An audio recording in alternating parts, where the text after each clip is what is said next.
Hey, Eric. Hey, Hey. hey, We're everyone. live and in person and in our own personal spaces, but in the same location space, right? Yeah. We're totally live and in person. Welcome to episode 45. Episode 45. We're almost for a year in. We've had a couple live broadcasts, like I think 3 where we were like in person. We owe this one all to a few folks that are hosting us. That's correct. Yeah. Thank you so much. Well, first of all, the Multifamily Media Network, but ARC Multifamily. And the brand Axia Residential by ARC. So we're in their space, which is not too far from Truist Park, where the Braves have a game later today. So we'll hopefully, unless we're catching the game, I'm not, but we're going to hopefully be out of there before the traffic. We'll get out of Braves. Hard to get out of Braves country, but we'll get out of Braves, the danger zone. You have to drive about 5, 7, 8 hours, depending on the direction. Yeah, that's true. This is true. Cool stuff. So, Eric, what's been going on in multifamily? Oh, things are definitely heating up. Thriver is a brand new safety deposit alternative that is new on the market. So that's pretty big news. I think the interesting thing about Thriver is actually that an insurance MGA introduced this into the real estate industry. So it definitely is a new entrance into the security deposit world. Yeah. I come from that world. I know it quite well. And it just goes to show that renters are looking for more alternatives to pay those hefty security deposits. Yeah, very cool. Exciting stuff. Yes, speaking of renters, customers, all of that, it is National Get to Know Your Customers Day. So the day to celebrate, but also to practice what you preach. Let's get to know our customers, understand what they want, understand what they need. This week, Jeffrey Vickers from Greystar kind of talked about customers, specifically like customer service. His point was, with all the AI, all the solutions, all the streamline, all the chatbots, all the stuff, that at the end of the day, the bottom line, what they care about, with the kind of all this data to prove it, is the type of customer service. So you could have the slickest, amenities, you could have the easiest access, you could have the best looking app, you could have the most integrated solutions, but if your customer service is still failing, then you're kind of missing the mark. So that makes sense. And unfortunately, there's a lot of point of failure oftentimes inside of an organization with customer service. So it's hard to point to just one person or one aspect, and you have to look at it holistically, right? This big blob of, how customers initially learn about you to all the way to the end after you've, serviced them, provided them service. How do you continue to provide that excellent service? Yeah. So that's a challenge. Yeah. That's a good point. Make their customers even before they are. Their customer journey starts long before that, which kind of brings us into one of the biggest news, at least in the marketing side of things in multifamily this week. This is getting closer here. I know. So we can talk about this. I'm still following. I'm still listening, having Coldplay run through my head, so I don't want to get too close. I just got to be careful with that. That's okay. That's okay. Yeah, there's a big shakeup happening right now, and there's kind of 2 main topics I want to talk about for marketing.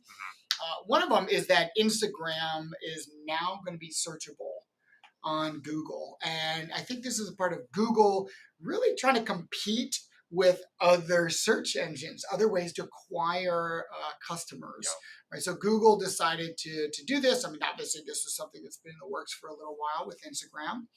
So if you have a personal account, now is probably a good time to make it private if it was not already. And if you run a properties marketing, or if you're over a director of marketing and running multiple properties, now's a really good time to look into what you can do to help really get your property into Google searches from Instagram. Yeah.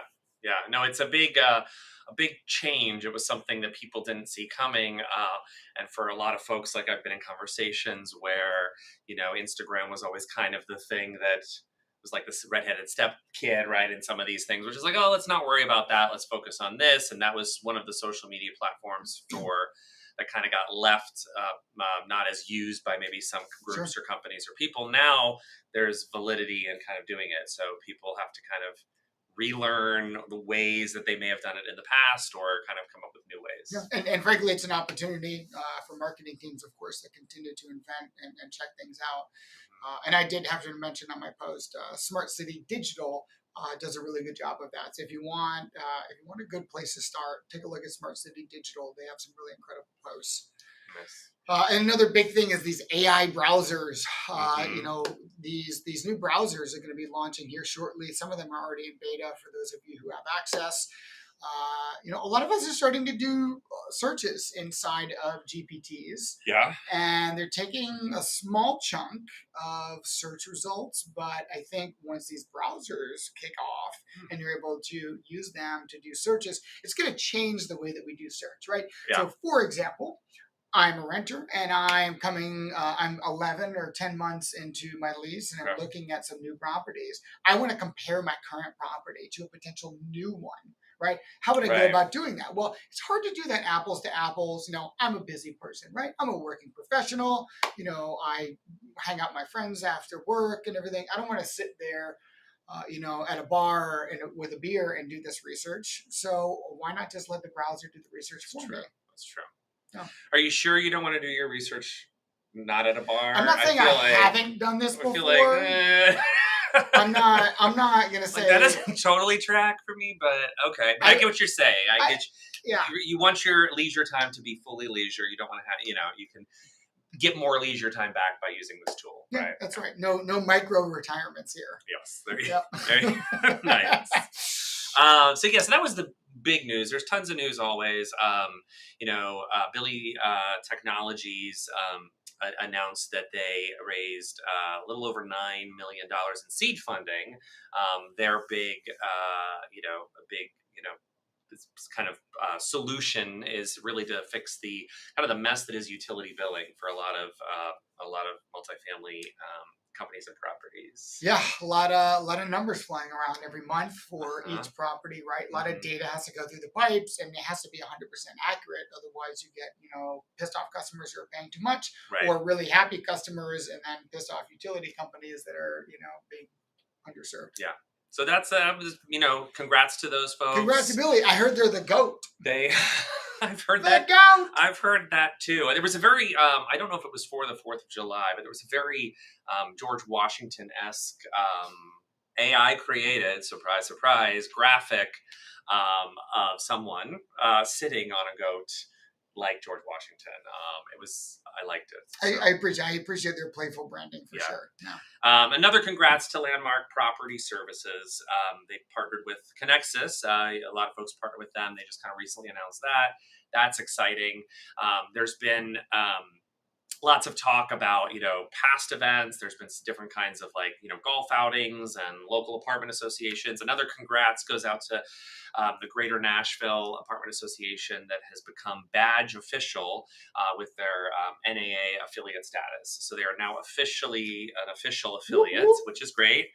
That means a lot for that region. That region's growing. There's going to be able to provide more education resources and be able to complete certifications through I think it's GNAA. And there's events coming up. Say that 10 times fast. GNAA. I can't. What events? Yeah, what events do we have coming up, Justin? Well, there's something in Atlanta that you're maybe a part of. There's a remix of the Resident Experience or the Resident Experience, App Work, Renew, and somebody else doing it? Yes. Who else? So I don't. There's 3. I'll pull it up. We'll drop it in the chat. But there is a redefining the resident experience. Looks like it's August 12th. August 12th. August 12th. Right here, right near the Battery at Punch Bowl Social. Yeah. So look for that on LinkedIn. Look for that on Eric's feed. There's also MX Summit up in South Dakota. Yeah. The Maiden and Summit, a lot of folks are going up there. There are people from MNN going. People all over. Mark Sharp. Mm-hmm. Yeah, people from Multifamily Hangout. There's a lot of folks going to that one. It does run at the same time as another one, which is Blueprint, which is in Vegas, and there were other people going to that as well. So some events still coming up before we hit the big push for events in the fall. Exciting. Yeah. Exciting times. Exciting times. It's not a slow summer. It's actually a summer of like action and like discussion and passion, and it's not slow. There's a lot of stuff happening on LinkedIn. There was the CEO and co-founder of Homebase, Domingo Valadez, was predicting that tools like Perplexity Prop would be able to replicate some of these market reports, like a CoStar or something of that nature. Been trying that, and in his opinion, is this kind of technology is going to make those companies obsolete. Yeah, I mean, I think ultimately there's a lot of companies that have tons of analysts, right? And your ability to act quickly, to make a deal happen, to be first to submit bids, first to have these LOIs, is important. But ultimately, when it comes to acquiring an asset, you need to take a large amount of data and quickly analyze it to determine whether or not the deal is good. And it's really incredible watching how AI is able to parse through this in minutes. Right? It takes more time gathering the data for 30 minutes and chunking it all into an AI, a large language model that's gonna churn through it and then spit out something. Yeah. That tells you whether or not it's a good deal or not. Very true. So it's confirming what people think. This fear, right? This like, oh, it's going to eliminate some of this because it's working faster, smarter, harder. I will say that there was another post that kind of shows another side of this whole like data and inside of AI and all of that, which was Ryan Kang was using someone else's data, sharing this map, sharing this information about the most affordable grocery chains by state, and ton of comments, hundreds of comments about people from those states saying, I'm in Utah, Target's not the most affordable grocery store. I'm in this place, this is not the most. So I think a lot of that data probably was not, user sourced, but was probably AI sourced, AI created, AI kind of, and then the granularity of it, the boots on the ground, that local expertise, that niche knowledge came in and said, hey, wait a minute, that's not totally true in my state. Sure. And so I think it just shows that, it's not going to be one or the other. It's going to be. Well, and unfortunately, the anecdotal evidence is always a challenge, right? I mean, for someone who's only shopping for certain types of groceries, right, they may feel like, oh, this grocery store has better prices on things that I shop for, which makes sense because you automatically want to find the grocery store that has the lowest prices on the items that you buy the most, right? We naturally do that. But I'm curious where the data came from. And that's the most important thing right now is your data accurate? Where are you pulling it from, right? Let's go back to EBSCOhost and, all these. I remember sitting in libraries, doing research. Doing the research. And back then, to be frank with you, data quality was not as much of an issue for us. I mean, it's something that we thought about for sure. Where are you getting your information from? Are you citing your resources? Right. I think we got to go back to citing our resources more often. 100%, because when you're pooling anything, I mean, the advent of there's a great office. If you're an Office fan out there, I've probably watched that show too many times, but there's a great episode where Michael Scott is talking about Wikipedia, how great it is, and it's great. You can get the best information ever because anyone could go in and put in the information, so you're just getting the best information. These kind of sites like Wikipedia and other kinds of the internet, being able to put content and information out there. Yeah, you kind of do need to cite those sources. So, very interesting. Share with Ryan. How many grocery stores, just before we talk about any more controversial conversations, how many does your family go to? Because we have like 2 or 3 where we get different things at different places. Yeah, well, I do like to shop where it is a pleasure. So that would be Publix. Though Publix is probably one of our main spots for sure. But yeah, I mean, I would say at least 3. We have our place where we get higher quality produce from, where we know we can trust it. And then we have a place where we get more of our daily items. But then there's 1 or 2 things we just can't get that aren't available at the grocery store. So we have to go to the other grocery store, like a Kroger. Yeah. That's sort of like us. I would say like to 3 to 4. Trader Joe's is definitely one of the ones where it's like all the TJ's. snacks, all the things. It's great for like a quick meal. That's a great spot, but it's not where I'm necessarily getting all my produce. It's not where I'm getting other kinds of things. It's the $2 chuck, or is it now $4 chuck? Because of inflation. Yes, it's inflated. But yes, so that's the other piece of it, right? Which is affordability is also based on the product. Another controversial thing relating, talk about inflation and money. The big beautiful bill has been, there's a lot of good things in it for lowering costs for developers, owners, operators. But Cedric from Peak Financing points to what he calls a potential black swan with this big beautiful bill, specifically speaking about deportations, and not going into whether they should or how or anything of that nature, but sort of saying if it happens, when it happens, and if people leave of their own volition, so that it doesn't happen, that population is a big part of the renting class, and so they're not going to rent anymore. So it's going to be interesting to see what some of these assets, what some of these regions and markets, if they're going to lose a chunk of renters. That's a big economic effect. Yeah, it will impact the economy. To what degree, we don't know yet, right? But if this does continue, and it looks like in the foreseeable future it will, due to the additional funding with ICE, this is likely going to impact, definitely some specific states and regions that are going to lose income generating individuals who are paying for rent. Yeah. So there's like a lot of thought leaders out there continuing to kind of make bold statements. We're inviting some, we're lining up some to come on our show in the next month. But if you do have something like that, if you do want to talk about one of your POVs, reach out to us and say, hey, I've got this, I'm thinking this, I'd like to talk more about this.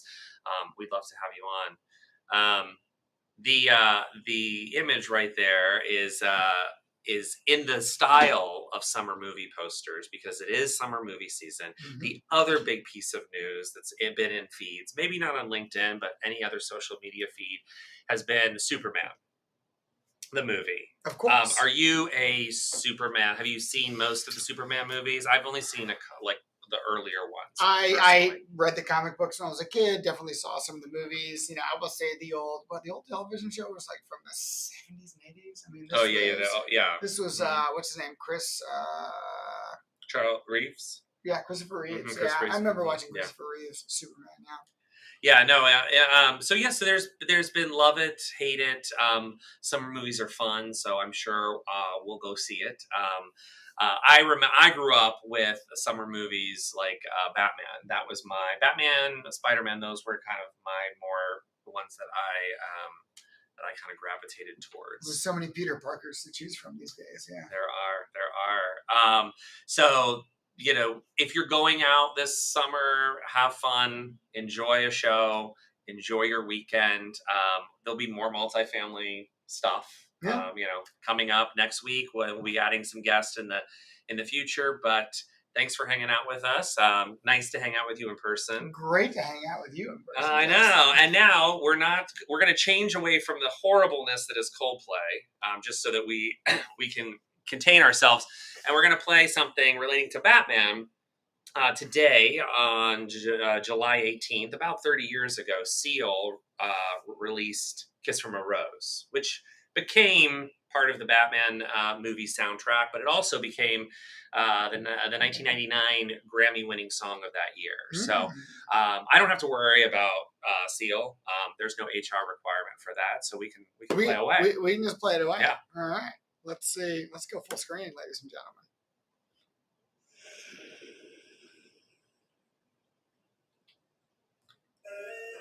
Ooh, is it? Are we?